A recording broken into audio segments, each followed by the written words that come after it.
bonjour. Donc on est ravis avec Léon de vous présenter ce projet de requalification d'un quartier de 882 logements sur 2 communes en Seine-et-Marne, à Chelles et à Brou-sur-Chantraine. Donc c'est un gros projet de requalification qui porte donc sur la réhabilitation donc c'est un projet de 882 logements.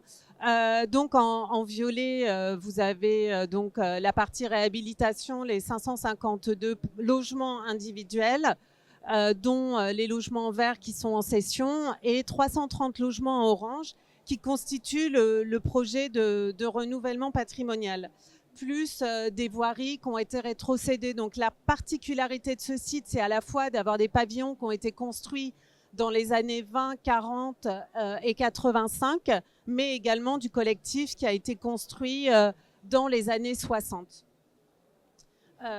Donc pour la partie réhabilitation, donc les 552 logements, on est sur ce qu'on a qualifié de réhabilitation en dentelle, puisqu'en fait on a 3 années de construction, donc 3 programmes de travaux qui tiennent compte des spécificités de chacun, même si y a quand même un tronc commun qui est fort, c'est d'améliorer les performances énergétiques des bâtiments, puisque avant travaux on était en EFG et que notre objectif après travaux c'est de tout passer en C. Donc voilà, donc on a eu des programmes de travaux spécifiques sur chacune des maisons, donc 552 logements, ça fait quasiment 552 chantiers, pour un coût de travaux de presque 39 millions d'euros, et on avoisine non pas les 67 000 mais les 70 000 euros de coût de travaux en prix de revient par logement. Donc tout ça, l'OS a été signé en 31 décembre 2019. Et donc on est arrivé en plein Covid, mais malgré ça, on vous l'expliquera un peu plus loin, on a quand même réussi à tenir les délais et à réceptionner ces 552 logements en 4 phases, dont la dernière s'est terminée en début 2025. Donc ça a été financé par prêt à hauteur de 51%, des fonds propres, mais également des subventions, et on a eu la chance, en plus des subventions classiques, d'avoir la communauté d'agglomération qui a ouvert des aides pour la réhabilitation de logements milieu occupés, ce qui est quand même pas fréquent. Voilà, donc je passe la main à Léon pour le 9. L'intervention du bailleur, donc ICF Habitat La Sablière, elle est globale. L'économie circulaire, c'est d'abord conserver quelque part les bâtiments existants, donc les rénover.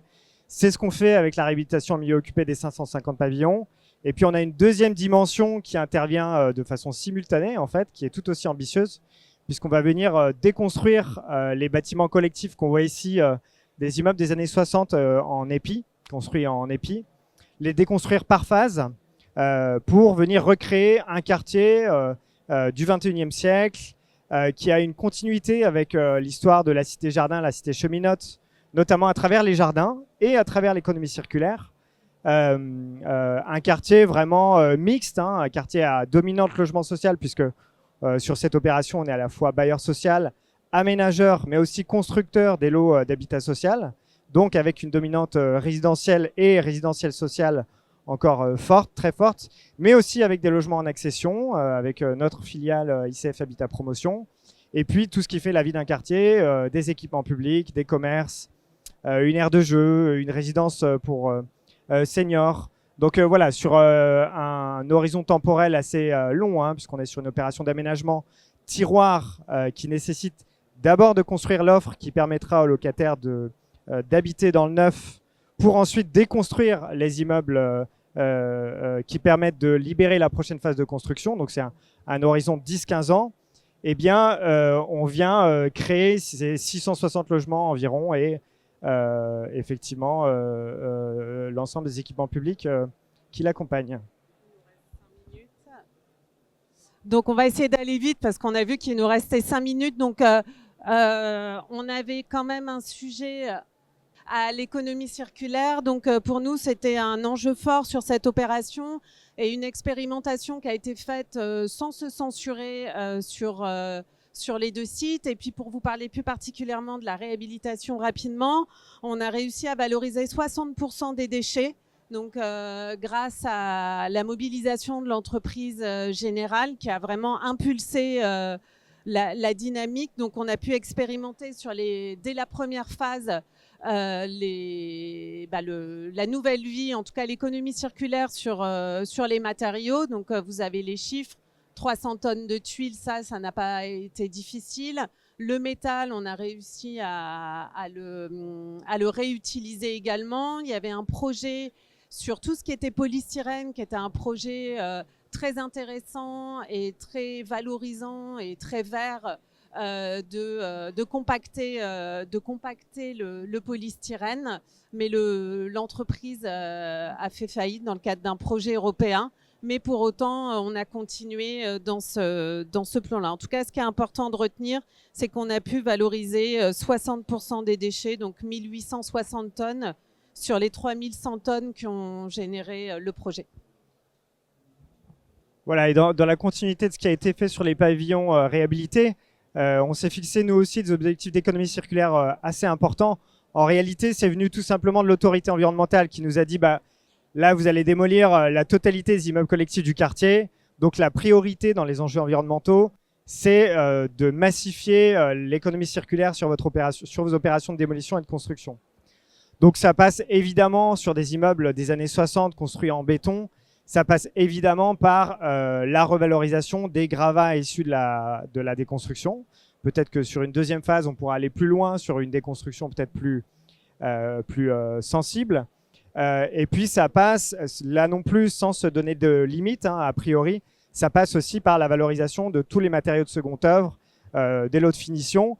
Et puis de façon un petit peu plus simple, si on va sur les pavillons qui ont été démolis, puisqu'on a une dizaine de pavillons qui sont démolis, ça passe, comme sur le chantier d'Hélène, par récupérer tout ce qui est possible de récupérer, c'est-à-dire de la pierre meulière pour refaire des murets, de la charpente, des lavabos, des portes, enfin vraiment sans se donner de limite a priori sur ce qu'on pourrait réutiliser. Et puis l'avantage, c'est qu'on a nos gisements qui sont proches, c'est-à-dire nos propres projets de construction sur le quartier. Et donc en fait, on peut stocker sur place les matériaux déposés pour venir les réutiliser ensuite dans les chantiers qui vont arriver d'ici le milieu de l'année prochaine.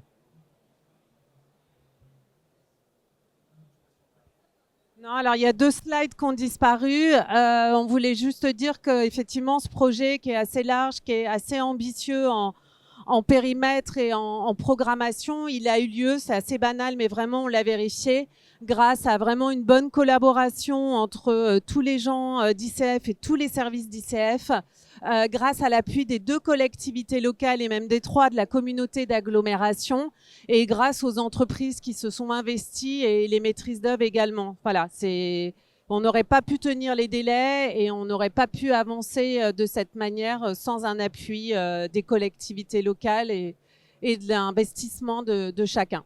Voilà.